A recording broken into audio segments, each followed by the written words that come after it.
Assalamualaikum warahmatullahi wabarakatuh. Alhamdulillahirabbil alamin, ihdinas shiratal mustaqim, amma ba'du. Puji syukur senantiasa kita panjatkan kehadirat Allah Subhanahu wa taala, yang mana pada malam hari ini kita masih diberikan nikmat sehat sehingga kita masih bisa belajar bersama dengan beliau Pak Faiz. Kedua kalinya salawat dan salam senantiasa kita haturkan kepada junjungan kita Nabi Muhammad sallallahu alaihi wasallam. Bihaulina Allahumma shalli wa sallim wa barik alaih. Marilah kawan-kawan, sebelum pengajian filsafat ini dimulai, kiranya terlebih dahulu kita buka dengan bacaan suratul Fatihah bersama-sama. Sumangga Al-Fatihah.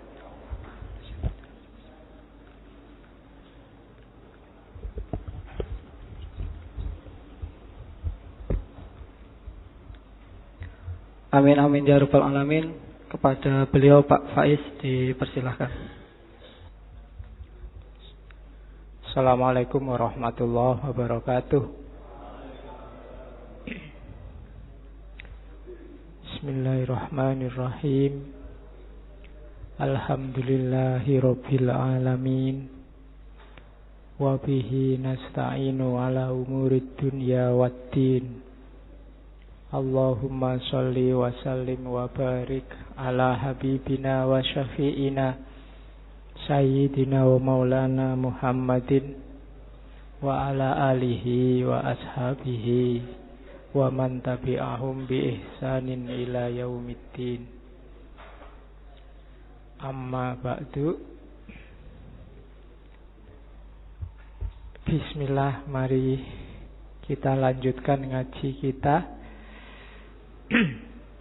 Ini baterai saya tinggal 40%. Baru turun dari pesawat, jadi masih agak jet lag. Tidak apa-apa ya.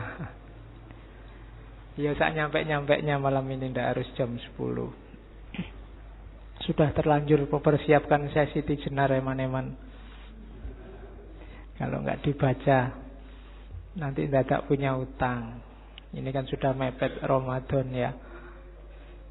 Oke, ngaji itu saya lihat di internet banyak sekali yang menerjemahkan istilah ngaji macam-macam. Salah satunya ngaji itu ada yang bilang akronim dari ngasah jiwa. Cuma seperti saya bilang tadi pagi di Jakarta, ngasah jiwa itu tidak ada gunanya kalau kita tidak ngerti apa itu jiwa. Makanya tadi ngomong tentang jiwa. Ya tak kasih bocoran sedikit, ya sudah bocor di sana. Jadi kalau dalam Islam itu manusia itu komponennya tidak cuma dua. Enggak cuma jasmani sama rohani, tapi 3. Jadi ada jasmani, ya ada rohani. Cuma rohani ini isinya 2. Yang pertama nafas, yang kedua roh. Kalau yang roh ini yang firman-Nya Allah, wa nafakha fihi min ruhi. Itu yang Allah bilang kulir ruhu min amri rabbi. Yang kita hanya dikasih ilmu sedikit. Kalau roh itu pasti baik, pasti jernih. Roh itulah cahaya Tuhan dalam dirimu. Beda sama nafas. Nafas ini nanti porosnya ada di kolab, ada di hati. Jadi kolab, di situ ada 3 variabel. Secara umum nafas itu, kalau bahasa Inggrisnya ada mind, ada will, ya kan? Jadi mind itu akal, akal itu adanya di nafas. Ada will, kehendak, keinginan, hasrat. Kadang orang menyebutnya hawa nafsu. Tapi kalau ke arah yang baik ya jadinya baik. Dan yang ketiga had itu kolab. Jadi rasa, kemudian hasrat, sama akal. Jiwa ini ada di tengah-tengah. Dia madhep kemana? Kalau dia mengutamakan jasad, ya orangnya akan mengalami kegelapan. Tapi kalau dia nolehnya ke ruh, mengutamakan cahaya, ya hidupnya akan bercahaya. Yang punya filsafat kayak gini Ibnu Sina, yang nanti dilanjutkan oleh Ghazali. Jadi awas bingung, istilahnya macam-macam bahas tentang jiwa itu. Ya kapan-kapan kita bahas lagi filsafat Islam tentang jiwa. Oke, sekarang ke sini. Syekh Siti Jenar, tokoh yang kontroversial. Maka saya tidak akan cerita lagi. Dulu saya pernah ngomong panjang lebar tentang beliau, riwayat hidupnya, asal-usulnya, sekaligus kontroversinya. Yang saya baca di beberapa tulisan, saya tidak tahu benar apa enggak, banyak orang sekarang ngaku pewaris atau penerus ajarannya Syekh Siti Jenar. Ya tidak apa-apa, asal efeknya baik, tidak usah dimarahi. Biasanya kalau ada gitu-gitu kamu kan terus marah-marah. Buktinya apa, anunya apa kan gitu. Ya wis ben, sing penting efeknya baik. Oke. Enggak usah dimarah-marahin, enggak usah pamer, enggak usah sombong. Nanti dia malah tersinggung, enggak jadi penerusnya nanti. Malah minder, biar aja, yang penting arahnya ke yang baik. Dan memang kontroversi, ya memang misterius. Kadang-kadang di antara keistimewaan yang diberikan pada Allah terhadap para kekasihnya itu misteriusnya itu. Kadang makamnya banyak, kadang banyak orang meriwayatkan ajarannya itu versinya macam-macam. Kayak dulu puisinya Hamzah Fansuri itu dibaca penyair, ya lahirnya tafsir versi penyair. Nanti dibaca sufi, lahirnya tafsir versi sufi. Dibaca anak-anak yang sedang jatuh cinta, yo kayak puisi cinta-cintaan. Semua level akal bisa menangkap. Itu diantara kadang-kadang kekasihnya Allah dikasih keistimewaan itu. Kalau yang itu tidak masalah. Menurut saya yang masalah adalah kalau kalian mencela padahal tidak tahu.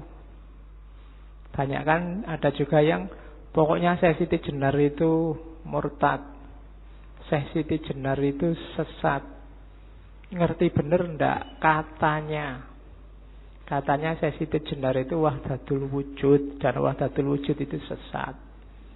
Katanya Syekh Siti Jenar itu, dan itu katanya mungkin benar, cuma kapan itu ada yang tanya saya di Facebook, apa asli Pak Syekh Siti Jenar itu? Jangan-jangan cuma rekaan, jangan-jangan palsu. Katanya banyak orang kan sesat, kenapa masih diajarkan? Oke, ya tak jawab. Yang pertama, apapun, fenomena apapun, entitas apapun, ketika diizinkan oleh Allah muncul, ada hikmah di situ yang bisa kamu ambil. Termasuk kontroversi Syekh Siti Jenar. Yang kedua, hati-hati menjudgment, menilai ulama, ilmuwan, apalagi aulia. Jangan-jangan dia dicintai Allah benar. Nanti kalau kita maki-maki beliau, yang mencintainya tidak rela. Manusia kan kadang-kadang juga gitu. Orangnya yang dicaci maki tidak masalah, tapi orang yang mencintai orang ini tidak rela kalau kekasihnya dimaki-maki. Jadi itu catatan kedua yang saya lihat mulai banyak menggejala hari ini. Karena pro ulama tertentu, pro tokoh tertentu, terus maki-maki tokoh yang lain. Jangan-jangan tokoh yang lain itu justru yang disukai oleh Allah. Oke, makanya sekarang ndak usah ribet sama yang luar-luar, kita asah jiwa kita sendiri. Antara lain lewat belajar macam-macam hikmah. Kadang-kadang pikiran itu terbukanya tidak diduga. Belajar Syekh Siti Jenar, Syekh Abdul Qadir Jailani, Sunan Kalijogo, Hamzah Fansuri, nggak ada yang nyantol. Tiba-tiba membaca Kalmak malah tercerahkan.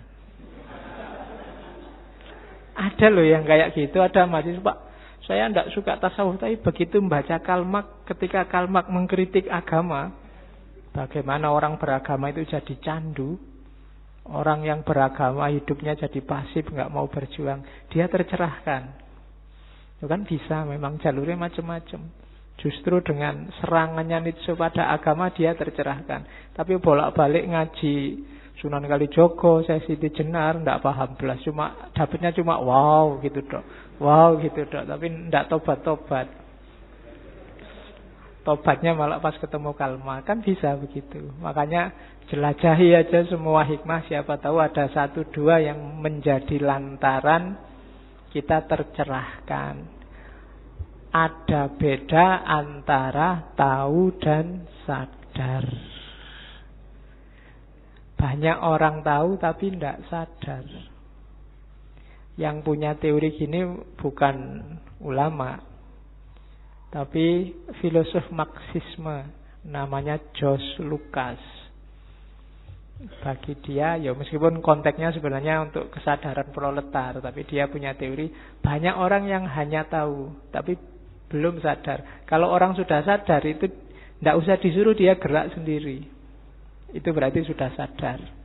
Banyak yang tahu bahwa sholat tahajud itu penting, bagus, tapi yang sadar sholat tahajud tidak banyak. Banyak orang tahu yang kalau baca itu penting, apalagi bagi mahasiswa, tapi yang sadar rajin baca jarang. Cuma tahu. Jadi ada jarak antara sadar dan tahu. Kalian ngaji sampai beratus-ratus seri, itu mungkin tahumu sangat banyak. Tapi kok hidupmu tidak berubah-berubah, berarti sadarnya yang kurang. Pengetahuannya numpuk di sini semua, tapi tidak ada satupun yang operatif. Maka setelah tahu harusnya sadar. Setelah sadar ada perubahan ke arah yang lebih baik. Oke. Dan itu yang nanti diserang oleh Syekh Siti Jenar, khususnya dalam hal ibadah, khususnya sholat. Dulu saya sudah ngasih beberapa pengantar seperti apa tipenya seorang Siti Jenar. Oke. Langsung saya masuk ke sini, tidak usah repot dengan siapa dia, tahun berapa lahir, aslinya dari mana, dan seterusnya. Cari di rekaman sebelumnya. Ya. Saya mulai dari ini. Ini kalau kemarin Syekh Abdul Qadir Jailani saya banyak ngambil dari Sirrul Asrar, kali ini saya ngambilnya dari serat Syekh Siti Jenar. Kan ada serat Siti Jenar. Yang di situ ceritanya nggak cuma tentang Siti Jenar, nanti ada beberapa muridnya. Oke. Yang pertama, ini saya potong, apa sih basis mode keberagamaannya Siti Jenar? Ya orang beragama kan pasti punya pola. Apa sih yang jadi pola keberagamaannya Syekh Siti Jenar? Itu dia ungkapkan ketika debat sama Sunan Bonang. Ketika Sunan Bonang undang Syekh Siti Jenar.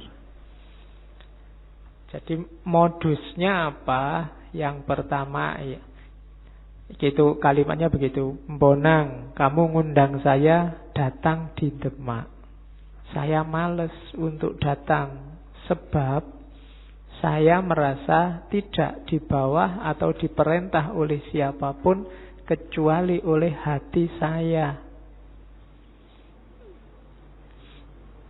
Jadi yang pertama, orang beragama, khususnya kelompok aulia, itu lebih fokus pada mendayagunakan kolbu atau hati. dibandingkan akalnya. Kadang-kadang orang menyebutnya mata batin. Jadi olah jiwa. Yang porosnya adalah kalbu. Kalau kalbunya, saya bilang tadi di awal, kalbunya menghadapnya ke ar-ruh tadi yang sumbernya Allah, menghadapnya ke cahaya. Karena kalbunya jernih, menghadap ke cahaya, maka kalbunya juga bersinar. Kalau ada apa-apa, minta fatwa hatinya. Tapi kalau kalbumu menghadapnya ke jasad, yang diopeni nafsu, hasrat duniawi, ya kalau kamu minta fatwa kalbumu akan memfatwakan hal-hal duniawi. Kalau nggak percaya, kamu tanya sendiri sekarang. Kalau kamu tanya hatimu, yang paling enak saat ini apa? Coba jujurlah dengan dirimu. Itu jawabannya hatimu kira-kira apa? Kalau isinya barang-barang duniawi, misalnya IP 4 Pak, dapat pacar segera, lulus langsung kawin, kemudian apa namanya cita-citamu? HP terbaru, apa S8, terus apalagi? Kalau isinya cuma itu yang kamu inginkan, ya berarti hatimu madepnya ke jasad. Atau tanyalah, kira-kira ada nggak cita-cita spiritualmu? Punya. Selama ini kan kalau ada orang tanya cita-cita, selalu jawabanmu kan cita-cita dunia. Jadi pilot, kuliah filsafat, cita-citanya pilot. Nggak ngerti aku pikiranmu. Jadi itu kan cita-cita dunia. Jajal, kamu punya nggak cita-cita rohani? Kalau di tasawuf kan ada makom-makom. Punya nggak misalnya, Pak, nanti umur 40 saya pinginnya sudah mencapai makom apa, sudah bisa tawakal bagus, sudah bisa jadi orang sabar, sudah. Itu cita-cita spiritual. Coba kalian punya apa enggak? Kalau enggak punya, jangan-jangan sama kayak saya. Yo, ayo latihan, bikin target-target. Misalnya Ramadan tahun ini, Pak, saya mau latihan menahan diri. Nggak total sih, Pak. Menahan diri dari gosip, baik lewat mulut maupun lewat medsos misalnya. Loh, nggak apa-apa toh latihan wong 1 bulan aja. Kalau 1 bulan kuat berarti ini bisa dilanjutin. Gitu loh. Itu namanya cita-cita spiritual. Saya, Pak, Ramadan ini ya, dulu saya 1 Ramadan bisa khatam 3 kali. Sekarang sekali aja lah, Pak, syukur. Meskipun kadang-kadang ya nggak nyampe. Hari pertama aja ngajinya semangat, hari kedua, ketiga mengkeret sudah. Karena nggak ditarget. Dan kamu selalu kalah oleh dirimu sendiri. Kenapa? Semakin pinter. Semakin pinter kan alasanmu semakin banyak. Begitu pegang Quran, alah, baca itu tidak terlalu penting. Yang penting kan ngerti maknanya. Kalau baca itu kan mesti kudu kamu semakin pinter. Dulu ngaji aja, sekarang tidak ada alasan. Yang penting menghayati, kan nggak usah wirid panjang-panjang. Yang penting nyambung sama Allah, hatinya ikut kan beres. Ngapain baca banyak-banyak, kan sekarang gitu. Akhirnya dua-duanya nggak jalan. Menghayati juga ndak, banyak juga ndak. Nah, itu kalah sama dirinya sendiri. Maka Syekh Siti Jenar, ndak ada yang bisa merintah saya kecuali hatiku. Diperintah oleh siapapun, kalau hatimu nggak berkenan, perbuatanmu nggak bernilai. Kenapa? Karena pasti karena tidak ikhlas, tidak sukarela. Janjane, apa bahasa Indonesia ini janjane itu? Sebenarnya yang bisa merintah kamu itu hatimu. Itu tadi yang saya sebut kesadaran. Sholat tanpa kesadaran tidak akan ada nilainya. Kenapa kamu sholat terpaksa, Pak? Saya kan Islam, jadi sholat aja terpaksa. Resiko, Pak, jadi orang Islam. Sholatnya resiko, bukan karena kesadaran. Ada orang bilang sholat itu ya jangan kewajiban, tapi kebutuhan. Belum, pertama-tama bukan kebutuhan, tapi kesadaran. Kesadaran itu berarti hatimu seneng, diperintah, condong, dan rela. Kalau kebutuhan itu kadang-kadang tidak rela ya, karena butuh aja. Tapi kalau hatinya rela itu tidak butuh pun mau. Tidak ada manfaatnya pun ayo, tidak masalah. Itu berarti rela. Terus perintah hati itu yang saya turutinya. Selain itu tidak ada yang saya patuhi perintahnya. Bukankah kita sesama mayat? Mengapa seseorang memerintah orang lain? Manusia itu sama satu dengan yang lain. Sama-sama tidak mengetahui siapa yang sukma itu. Yang disembah itu hanya namanya saja. Meskipun demikian, ia bersikap sombong dan merasa berkuasa memerintah sesama bangkai. Ini kayak sesi Tejenar, dulu saya bilang sesi Tejenar itu dibalik. Hidup yang sejati itu besok. Hari ini itu kematian, kesengsaraan dan kematian. Mungkin bisa dibandingkan dengan filsafatnya Buddhisme. Jadi hidup itu isinya penuh kesulitan, kesengsaraan dan kematian. Tidak masalah, asal dicermati benar, hidup yang akan datang harus benar-benar hidup. Kalau hidup yang akan datang tidak benar-benar hidup, kita rugi luar biasa. Wong hidup sekarang sudah sengsara, besok kok ya sengsara lagi. Itu kan rugi namanya. Tapi kan di dunia sudah kaya Pak, sudah duitnya banyak Pak, istrinya cantik Pak, jangan dikira. Emangnya harta banyak terus enak, istri cantik terus enak? Ya mungkin dibandingkan yang istri jelek.